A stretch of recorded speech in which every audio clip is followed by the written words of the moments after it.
Bienvenue dans ce numéro de débat éducation. Fidèles téléspectateurs, bonsoir. Vous savez qu'avec la crise sanitaire de Covid-19, les cours à distance sont plus que jamais recommandés et dans cette émission, nous avons pris l'initiative d'accompagner les élèves, sinon le système éducatif à travers des cours à distance. Nous l'avons commencé vers la fin de l'année dernière et cela va se poursuivre tout au long de cette année jusqu'aux vacances. Ce numéro de débat éducation sera donc consacré à un cours sur le vocabulaire. Vous savez, les élèves ont du mal à prononcer certains mots, à communiquer aisément et à construire des phrases correctes. C'est pourquoi nous diffusons ce cours pour aider les élèves du CM2 à rester dans l'esprit de ce qu'ils reçoivent déjà à l'école. Mais comme d'habitude, nous allons parcourir rapidement l'actualité éducative. Actu Éducation, c'est dans un instant.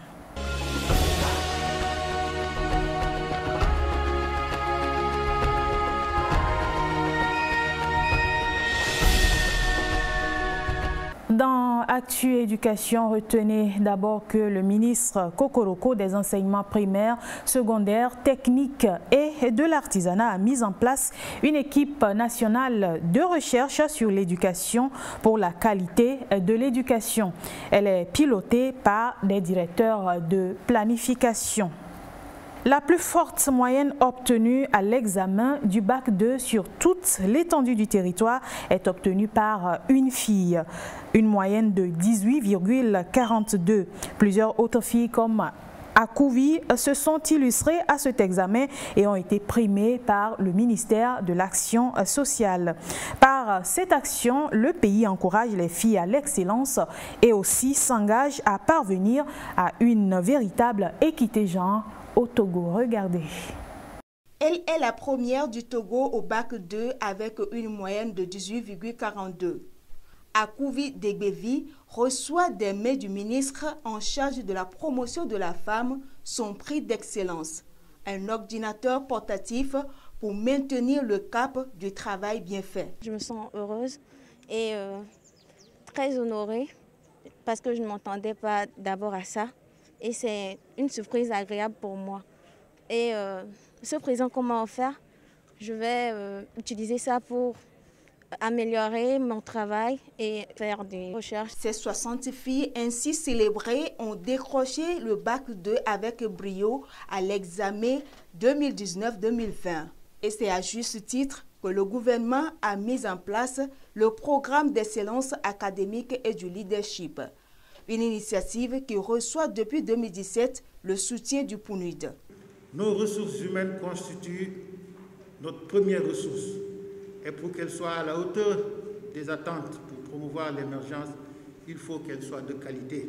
J'ai saisi l'occasion de cette cérémonie de remise de prix pour rendre hommage aux autorités pour les pas qualitatifs posés ces dernières années en matière de leadership et de représentativité des femmes dans les sphères de prise de décision. Le programme de l'excellence académique et du leadership de la fille togolaise est une activité pertinente qui démontre que la jeune fille est au cœur des priorités de l'agenda gouvernemental. La question relative à l'éducation et à la formation, notamment de la jeune fille, retient particulièrement l'attention du gouvernement, d'autant plus que les données qui remontent du terrain nous indiquent l'importance du travail qui reste encore à faire pour parvenir à une véritable équité genre dans les différents secteurs d'activité dans notre pays. Nous comprenons aisément pourquoi la nécessité s'impose de valoriser d'année en année les résultats éclatants qu'obtiennent nombre de nos filles au baccalauréat, toutes séries confondues.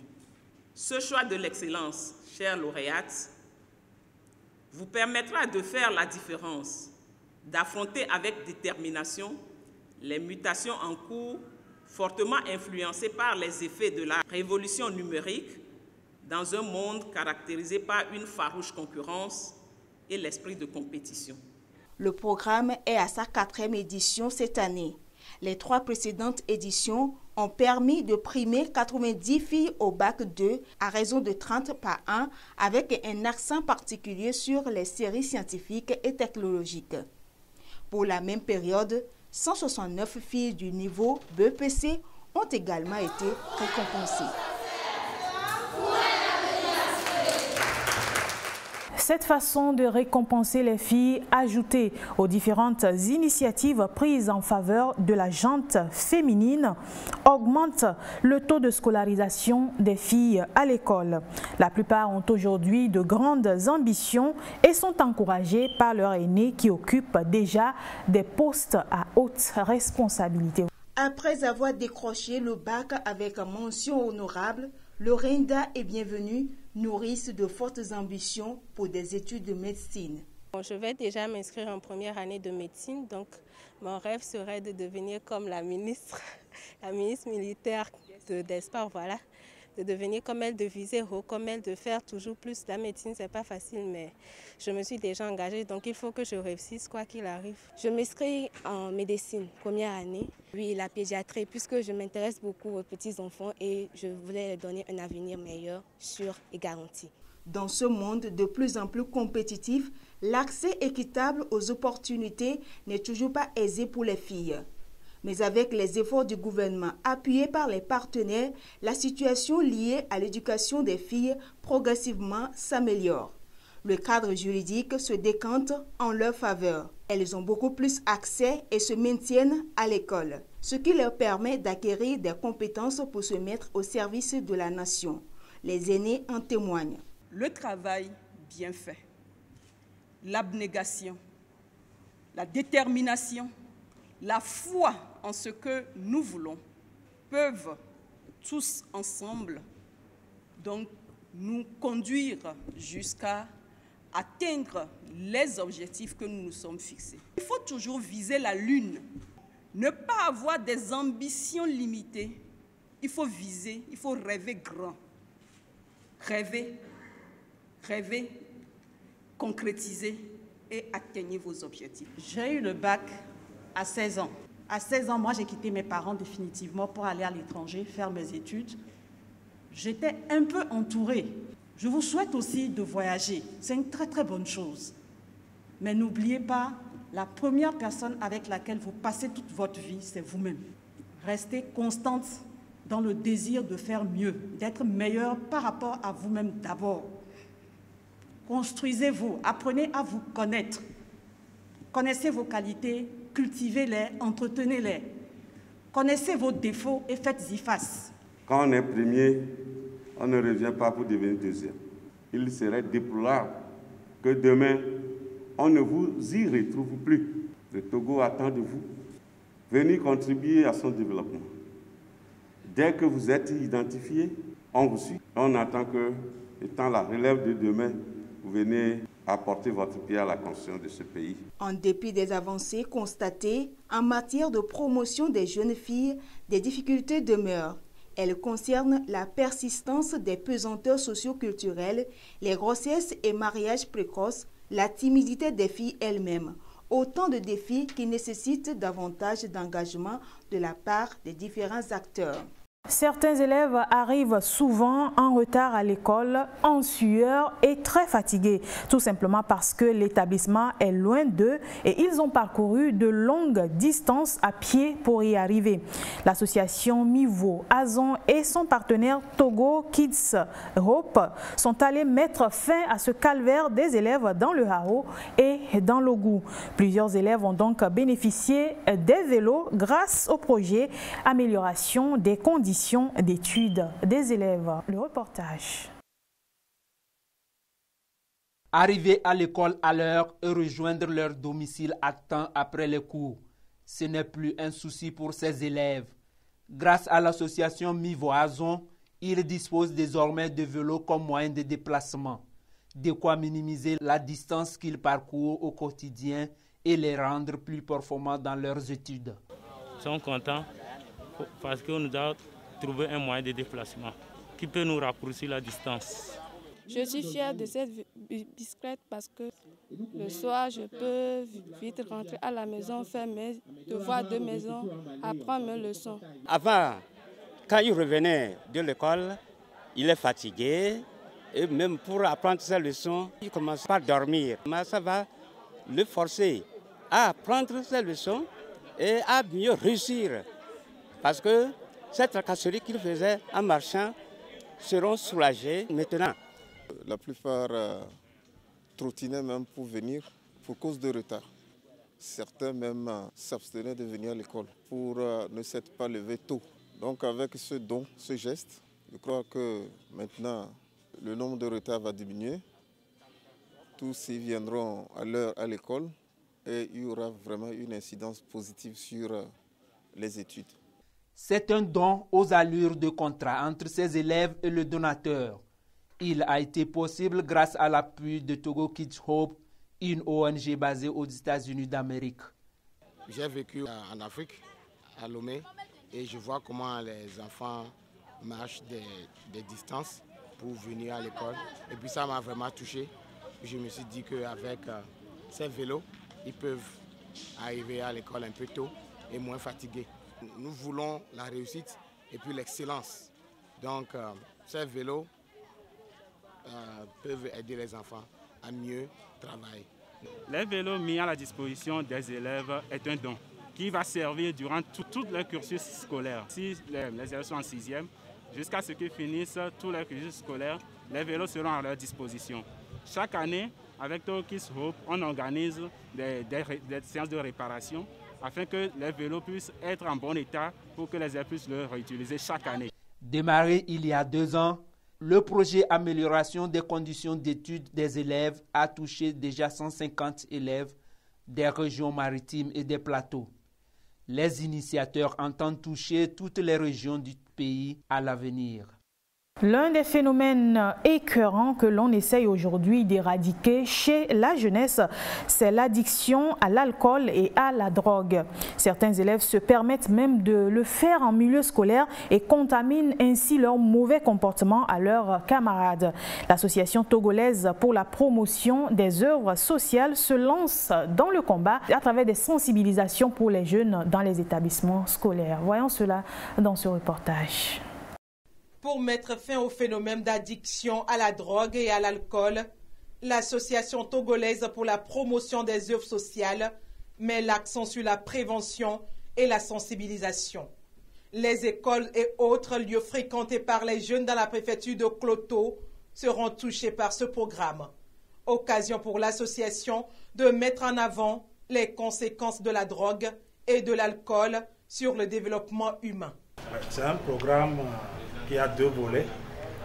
Il y a le volet prévention qui consiste à faire la sensibilisation des jeunes pour les éduquer à quand même prendre conscience des méfaits, des conséquences de l'alcool et de la drogue sur leur développement personnel, le développement de leur localité et de tout le pays. La seconde phase, c'est la réhabilitation. Et ça consiste à prendre en charge psychologiquement, spirituellement. Ce programme sera mis en œuvre sur une période de 3 ans. Il concernera les localités de Kloto, Pélé, Agou et Dani, considérées comme les foyers de ce phénomène. À l'université de Kara, les associations estudiantines ont évalué leur niveau d'implication dans la gouvernance des universités. Quelle est aujourd'hui donc la relation entre les associations et les clubs estudiantins et l'administration universitaire? Un des sujets clés abordés au cours de cette rencontre d'auto-évaluation. Voici le reportage. Pendant 14 mois, le groupe d'appui aux unités socio-économiques nouvelles pour un développement intégré des populations, GOZENDIP, et l'Organisation régionale pour la promotion sociale et agricole, OREPA, ont mené avec des associations estudiantines de l'Université de Kara des activités pour permettre à ces associations de renforcer leurs capacités et d'instituer une formation continue de leurs membres sur la vie socio-économique et politique et sur le civisme afin de mettre fin aux violences sur les campus. Ces activités s'achèvent avec cette rencontre qui porte sur l'auto-évaluation assistée du projet. En tant que bénéficiaires, ces associations vont porter un regard analytique et comparatif de ce qui était avant et après le projet, les capacités qui leur ont été données ou accordées et utiliser ces résultats-là pour changer la situation, améliorer les choses. Pour les bénéficiaires, la mise en œuvre du projet Contribution des associations estudiantines à la gouvernance dans les universités publiques du Togo leur a apporté un plus. Nous avons assisté à des formations et des séances d'évaluation, etc. lors de ce projet. J'avoue que ces différentes formations nous ont permis d'établir en quoi est-ce que nous pouvons contribuer à l'éradication du fléau de manifestations, de revendications violentes au sein de nos universités. Par rapport à la gouvernance passager, il faut noter qu'aujourd'hui, les décisions ne seront pas prises seulement par l'université. Mais nous aussi, nous aurons des activités, soit des choses que nous pouvons proposer à l'université. Et une fois qu'on est intégré totalement dans les prises de décision, avec ça, je crois qu'il y aura une amélioration de la vie universitaire. Le directeur du Centre des œuvres universitaires, Tchapale, représentant le président de l'Université de Kara, s'est félicité de la mise en œuvre du projet. Il a souhaité que ce projet fasse tache d'huile pour une vie universitaire apaisée. C'est l'Union européenne qui a financé le projet à travers le PROSEMA, programme de consolidation de l'État et du monde associatif. La non-violence éducative préoccupe l'ONG Plan International Togo et ses partenaires. En décembre 2020, l'un des partenaires PAFED a renforcé les capacités d'environ 200 professeurs des collèges et lycées dans la région centrale. Les alternatives à la violence éducative et le genre transformateur étaient au centre de ces renforcements de capacités. Le reportage avec Ramdan Bassina. Lorsqu'il y a violence sur un enfant dans un... Ces renforcements de capacités sur les méthodes d'éducation non violentes ont touché des enseignants du secondaire des préfectures de Tchaoudjo et de Tchamba. L'activité s'inscrit dans le cadre du projet de renforcement de la société civile pour la lutte contre les violences de genre financé par Plan Suède ASDI et Plan International Togo. La formation des enseignants des collèges et lycées sur les méthodes alternatives à la violence, le genre transformateur et la santé sexuelle et reproductive se réalise dans le cadre du projet de renforcement de la société civile et lutte contre les violences de genre. Ce projet est financé par Plan Suède et l'Agence suédoise pour le développement international ASDI. Le projet vise la réduction des violences en milieu scolaire et dans les centres d'apprentissage. Les participants s'estiment heureux et engagés à mieux gérer sans violence leurs élèves dans leurs établissements respectifs. Par cette formation, nous serons outillés à bien suivre nos élèves afin de ne pas leur infliger des punitions corporelles. Une nouvelle méthode que nous allons adopter. Je crois que cela permettra aux enfants, aux apprenants d'évoluer normalement, puisque par le passé, ce que nous avions comme méthode les amenait à la déperdition scolaire, à l'abandon. Les enfants n'étaient pas dans un cadre bien déterminé à suivre les cours comme il se doit. Les enseignants qui ont reçu cette formation, eux-mêmes ont pris la décision d'appliquer les méthodes alternatives au lieu de faire la violence sur les enfants. Il y a des méthodes alternatives qui vont amener l'enfant à travailler sans violence. D'autres ONG telles que Défi et Développement, FAWE, l'ont fait dans le Moyen-Mono et dans Blita. Et puis 30 membres des COGEP, comité de gestion des écoles publiques, ont pris part à Notien à une rencontre de revue de leur planification budgétaire. Cet atelier est organisé par la Coalition nationale togolaise pour l'éducation pour tous dans le cadre de son projet Éducation à voix haute financé par Oxfam Ibis. C'est en juillet 2020 que les 30 membres du comité de gestion des écoles publiques COGEP, venus des régions Plateau, Ouest et Est, Maritimes et Golfe, ont été renforcés sur la planification budgétaire. Cette rencontre de Notien leur a permis de faire la revue des planifications et d'apprendre les uns des autres. COGEP avait problème pour la mobilisation des fonds. Nous avons appris comment être actifs pour aller vers les donateurs qui peuvent nous aider à entretenir notre école pour l'éducation pour tous. Les fonds alloués par l'État, nous les utilisons rationnellement en tenant compte de notre budget préétabli. Si bien que nous n'avons pas de problème concernant cela. Après notre formation, nous sommes allés sur le terrain et nous avons mis en pratique tout ce que nous avons eu. Nous avons formé, parce qu'avant, il n'y avait même pas le COGEP, parce qu'on n'avait même pas su le nombre de personnes qui devaient former le COGEP. Mais dès notre retour, nous avons convoqué la réunion, nous avons eu affaire à renouveler ce bureau-là, à bien faire ça, et nous nous sommes mis au travail.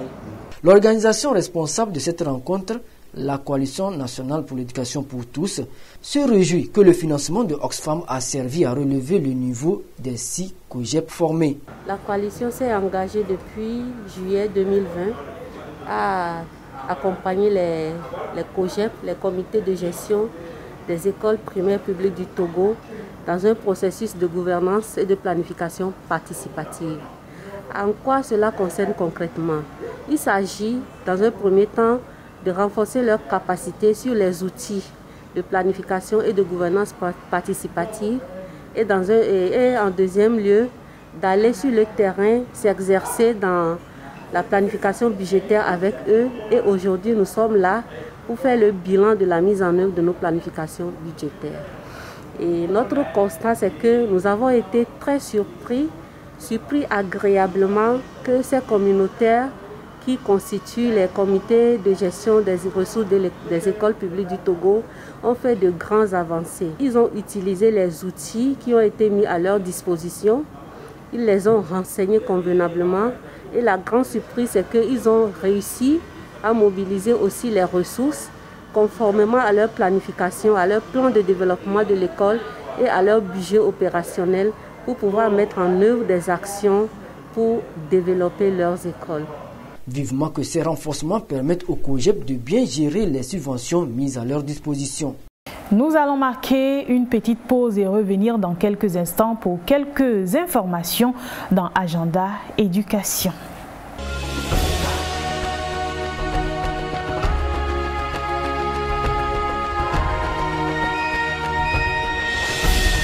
Agenda Éducation, à présent, 30 membres des associations des parents d'élèves seront formés sur l'importance de l'éducation inclusive les 28 et 29 janvier à Kpalimé.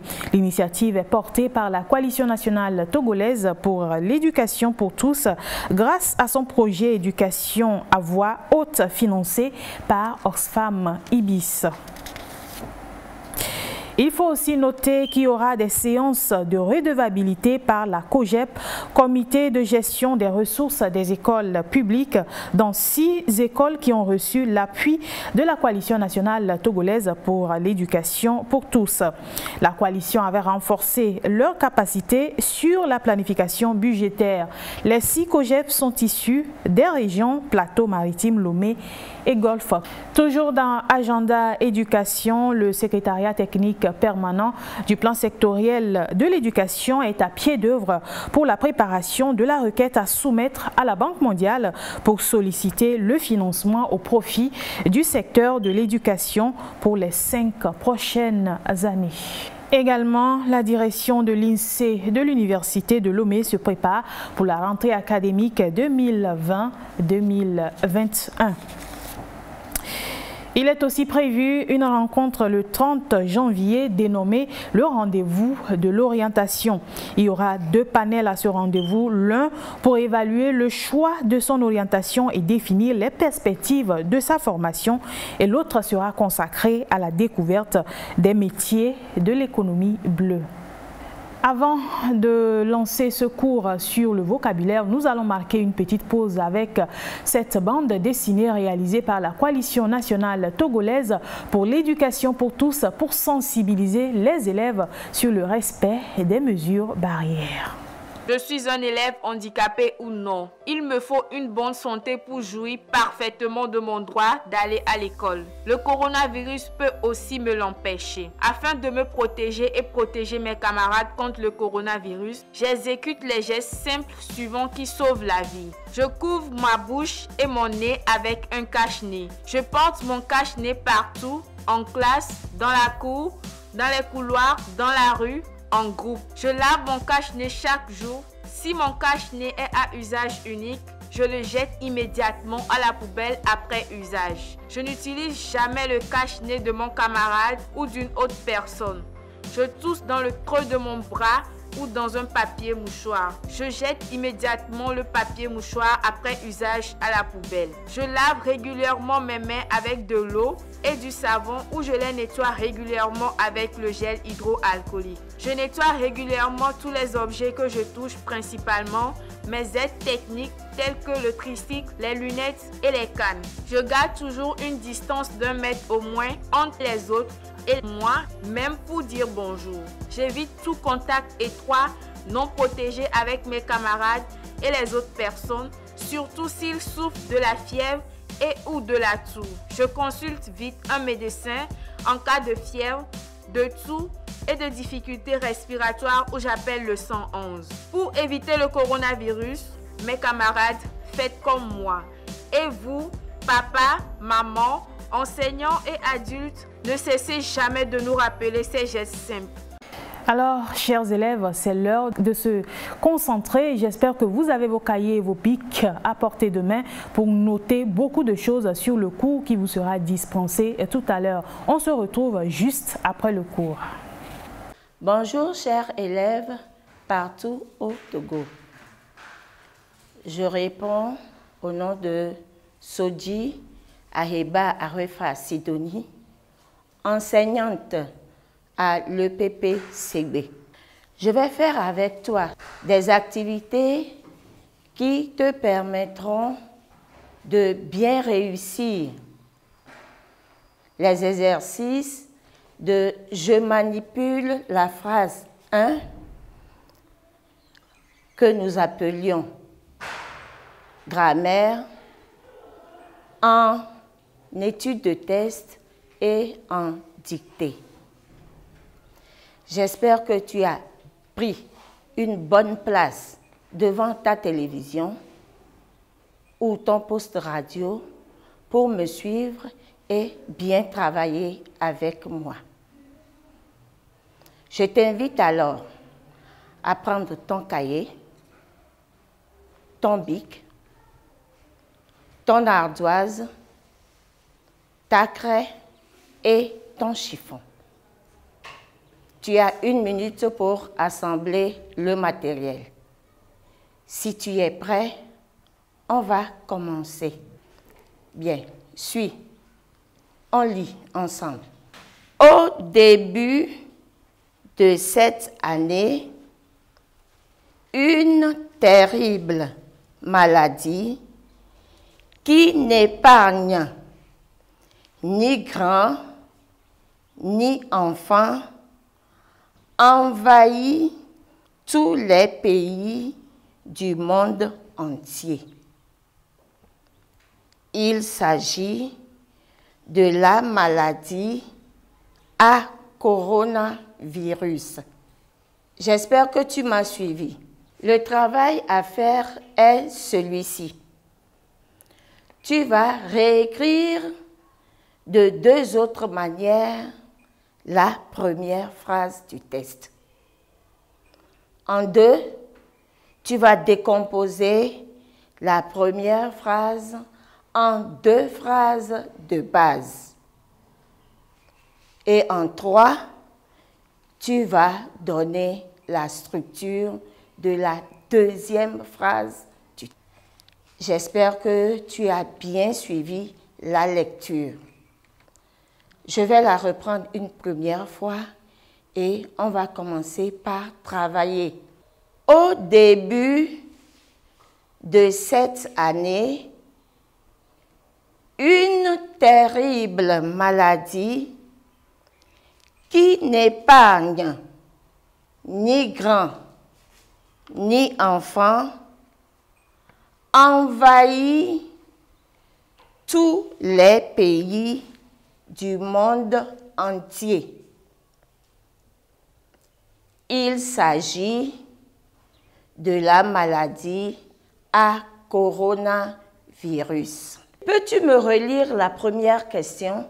réécrire de deux manières la première phrase du test.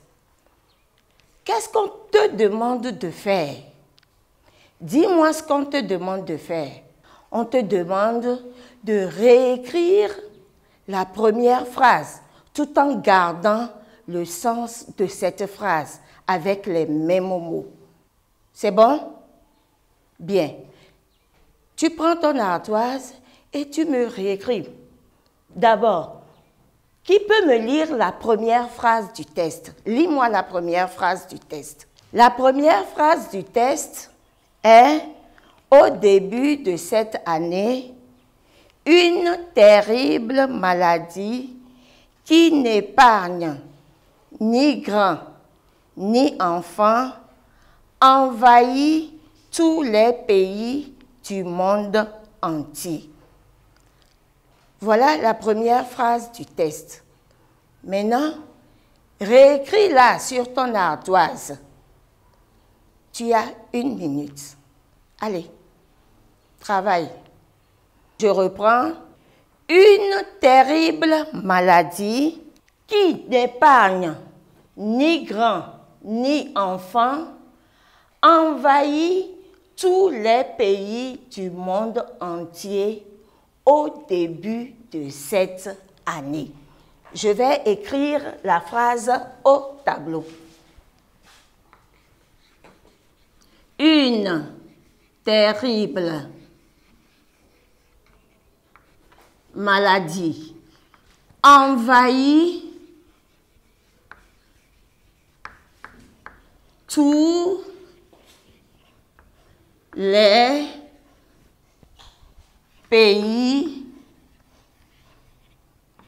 du monde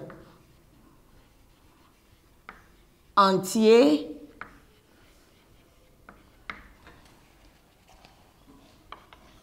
au début de cette année. Très bien. Voilà la première phrase trouvée. Ici, c'est fini? On a bien dit deux. Sur ton ardoise maintenant, tu me refais la même phrase d'une autre manière aussi. C'est compris? Allez, vas-y. Tu as 1 minute. Bien. J'espère que c'est fini. Qui va me donner sa phrase? Une terrible maladie qui n'épargne ni grands ni enfants au début de cette année envahit tous les pays du monde entier. Très bien. Je l'écris aussi. Une terrible maladie au début de cette année envahit tous les pays du monde entier. Bien, suivez bien les deux phrases. Nous venons ainsi de trouver les deux manières de transformation de la phrase initiale. Qu'est-ce que tu constates? Qu'est-ce que tu constates dans ces phrases-là? Voilà la première phrase, la phrase initiale. Voilà ce que nous venons de faire. Qu'est-ce que tu constates? Qui peut me dire ce qu'il remarque dans ces phrases-là? Qui trouve? Tu remarques qu'il y a un groupe de mots qui changent de place dans la phrase. Lis-moi ce groupe de mots au début de cette année. C'est pourquoi je l'ai mis en rouge. Bien, ce groupe de mots-là, comment est-ce que je l'appelle? Comment est-ce que tu l'appelles? C'est un groupe permutable. C'est un groupe permutable. Maintenant, ce groupe permutable, quelles seront les positions que nous pourrons adopter à ces groupes permutables? Dans la phrase initiale, elle est placée où?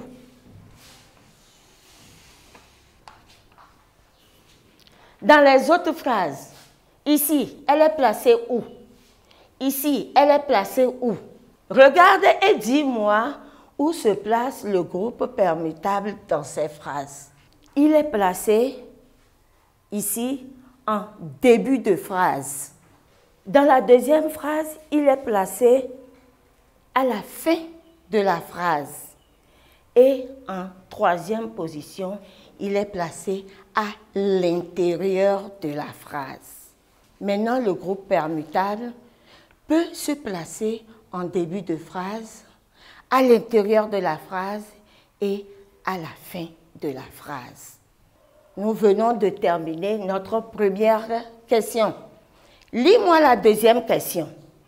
Bien, qu'est-ce qu'on te demande de faire? Qu'est-ce qu'on te demande de faire? On te demande de décomposer la première phrase en deux phrases de base. Lis-moi la première phrase. Lis-moi la première phrase. Oui, au début de cette année, une terrible maladie qui n'épargne ni grands ni enfants envahit tous les pays du monde entier. Voilà la première phrase. Bien. Regarde bien dans la première phrase. Combien de verbes conjugués as-tu? Tu as combien de verbes conjugués dans cette phrase? Relève ces verbes conjugués sur ton ardoise. Ça y est, c'est déjà fait? Très bien. Tu as le verbe n'épargne et le verbe envahit. Voilà les verbes conjugués dans la première phrase. Regarde bien dans la première phrase. Nous avons envahi. Envahi. Nous allons poser la question. On veut trouver le GNS de envahi. Quelle est la question que je vais poser? Qui est ce qui envahit? Qui est ce qui envahit? Et quelle est la réponse? Une terrible maladie. Je l'écris. Une terrible maladie envahit. Une terrible maladie envahit. Est-ce que la phrase est terminée? Elle n'est pas terminée. Bien. Quelle est la question que je vais poser pour trouver le groupe de mots qui termine la phrase? Je vais poser la question « quoi ?» Tu vas poser la question « quoi ?» Une terrible maladie envahit quoi? Quelle est alors la réponse? Tous les pays du monde entier. Très bien. Tous les pays du monde entier. Bien. Voilà. Nous venons de terminer notre phrase avec envahi. Nous allons faire la même chose avec n'épargne. Bien. Qu'est-ce qui n'épargne? Oui. Qui trouve? Qui? Qui? Bien. Ici. Qui? Qui remplace quel groupe de mots? Qui, dans cette phrase, remplace quel groupe de mots? Une terrible maladie. Très bien. Je réécris. Alors, une terrible maladie. Une terrible maladie n'épargne. Une terrible maladie n'épargne. Notre phrase est-elle terminée? Oui, elle n'est pas terminée. Quelle est la question que nous allons poser, que tu vas poser pour trouver le groupe de mots restants? De qui? Une terrible maladie n'épargne qui? Ni grand, ni enfant. Ni grand, ni enfant. Nous venons de refaire notre deuxième phrase. Une terrible maladie envahit tous les pays du monde entier. C'est notre première phrase. Une terrible maladie envahit tous les pays du monde entier. C'est notre première phrase. Comment est-ce que nous pouvons l'appeler? C'est notre P1. P1. Deuxième phrase. Une terrible maladie n'épargne ni grand ni enfant. C'est notre P2. Là, maintenant, nous venons de trouver nos deux phrases de base. Lis-moi la troisième question. Qu'est-ce qu'on te demande de faire? On te demande de donner la structure de la deuxième phrase. Lis-moi la deuxième phrase dans le test. Il s'agit de la maladie à coronavirus. Dans la deuxième phrase, tu me relèves le verbe. Relève-moi le verbe dans cette phrase. Le verbe, c'est s'agit. Je l'écris. S'agit. Maintenant, quelle question allons-nous poser pour trouver le GNS? Quelle question tu vas te poser pour trouver le GNS? Qu'est-ce qui agit? Qu'est-ce qu'on trouve? Qu'est-ce que tu trouves? Il. J'écris alors il. Quelle est la nature de il? Il est un pronom personnel. Pronom personnel. Bien, il est un pronom personnel. Dans cette phrase, il est sujet. Très bien. Il est alors sujet. Il, pronom personnel, sujet. S'agit, verbe. Est-ce que notre phrase, elle est terminée? Non. Très bien. Quelle est la question que nous allons poser pour trouver le groupe de mots restants? De quoi? Il s'agit de quoi? Quand je pose la question de quoi, qu'est-ce que je trouve? Un complément d'objet indirect. Il s'agit de quoi? De la maladie. La maladie à coronavirus. Tout ce groupe de mots-là est alors le GNCOI.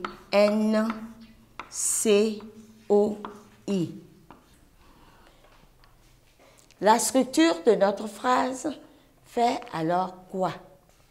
Pronom personnel sujet plus verbe plus GNCOI.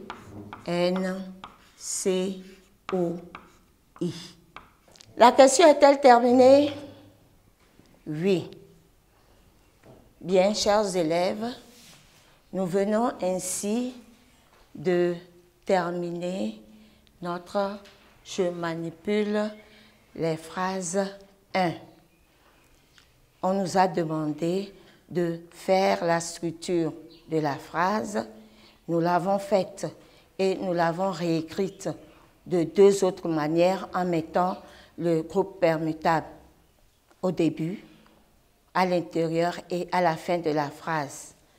Nous avons décomposé la phrase en deux phrases de base en trouvant d'abord le verbe et le GNS et les compléments.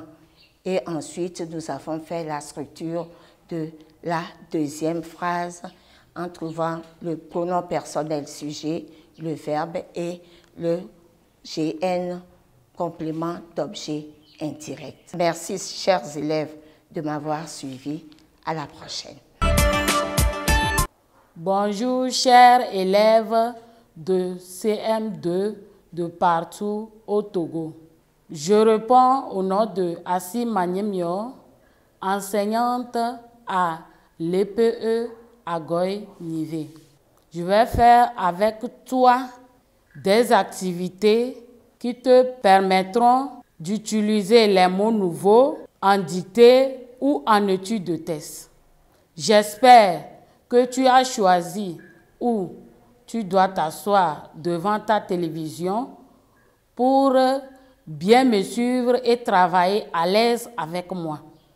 Lisons ensemble la phrase. Au début de cette année, une terrible maladie qui n'épargne ni grands ni enfants envahit tous les pays du monde entier. Il s'agit de la maladie à coronavirus. Voici la phrase. Travail à faire. Trouve le sens de terrible et envahi. Bien sûr, dans la phrase. Deuxième tiret. Réécris la phrase en remplaçant entre guillemets grand et enfant. Enfant aussi entre guillemets. Par leur contraire. Troisième tiret. Donnez deux mots de même famille que monde. Entre guillemets monde. On te demande de reprendre la phrase en remplaçant le mot terrible par un mot même chose que terrible et envahi par un autre mot même chose que envahi. Tu as compris ce qu'on doit faire. On te demande de reprendre la phrase en remplaçant les mots terribles et envahis par d'autres mots qui disent la même chose. On reprend la phrase. Une terrible. On souligne terrible. Si on ne veut pas dire terrible, on va dire quoi? Une mauvaise maladie.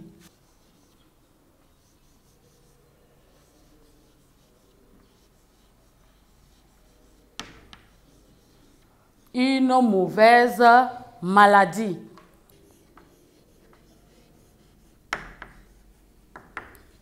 Une dangereuse maladie.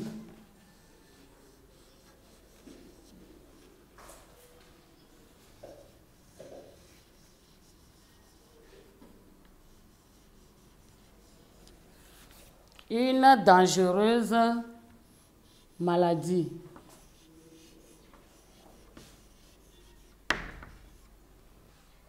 On peut remplacer terrible par les autres mots de même sens, à savoir redoutable maladie, une redoutable maladie, une grave maladie. Maintenant, on dit de trouver aussi le sens de envahi dans la même phrase. Une terrible maladie qui n'épargne ni grand ni enfant envahi. Envahi veut dire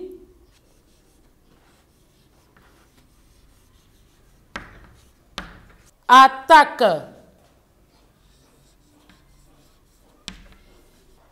Donc on va dire une terrible maladie qui n'épargne ni grand ni enfant attaque tous les pays du monde entier. Oui, qu'est-ce qu'on peut dire encore? Dévaste. On va dire une terrible maladie qui n'épargne ni grands ni enfants, dévaste tous les pays du monde entier. On passe à la question numéro 3. Réécrire la phrase en remplaçant grand et enfant par leur contraire. On te demande de remplacer grand et enfant par leur contraire dans la phrase. On reprend la phrase et on remplace grand et enfant. Une terrible maladie qui n'épargne. Oui, ici le contraire de grand. Celui qui n'est pas grand est comment? Celui qui n'est pas grand est petit. On a remplacé grand par petit parce que c'est son contraire. Maintenant, on remplace enfant par son contraire, adulte. Je reprends la phrase. Une terrible maladie qui n'épargne ni petit ni adulte envahit tous les pays du monde entier. Maintenant, la phrase revient. Une terrible maladie qui n'épargne ni petit ni adulte envahit tous les pays du monde entier. La troisième question. Donne deux mots de même famille que monde. Qu'est-ce qu'on te demande de faire? On te demande de trouver les mots dans lesquels il y a monde, mondial. On peut trouver quoi encore? Mondialiste. Comme on a dit, de trouver deux mots de même famille que monde, on s'arrête à ces deux mots. Mais il y en a encore, il y a mondain, mondialement. Nous venons de terminer l'exercice en récapitulatif. On peut trouver d'autres mots de même sens que terrible, à savoir effroyable, redoutable, grave, épouvantable. Pour le mot envahi, on peut donc trouver d'autres mots, à savoir gagne tous les pays du monde entier, ou se répand dans tous les pays du monde entier. Merci et à la prochaine. Eh bien, chers élèves, j'espère que vous avez pu retenir quelque chose de ce cours sur la manipulation des phrases et j'espère que vous aurez désormais la capacité de construire de bonnes phrases et de communiquer aisément avec vos camarades ou vos proches. Avant de clôturer cette émission, il faut dire aux élèves des autres classes, notamment les classes de collège et de lycée d'enseignement général, tout comme technique, ne sont pas oubliés dans cette émission. Nous allons également venir à eux dans peu de temps. L'équipe de débat éducation y travaille bientôt. Ces élèves aussi pourront bénéficier de ces cours à distance que nous diffusons. C'est la fin de ce numéro de débat éducation. Merci à vous qui l'avez suivi. On se retrouve mercredi prochain pour débat thématique. D'ici là, portez-vous bien, respectez les mesures barrières. Au revoir.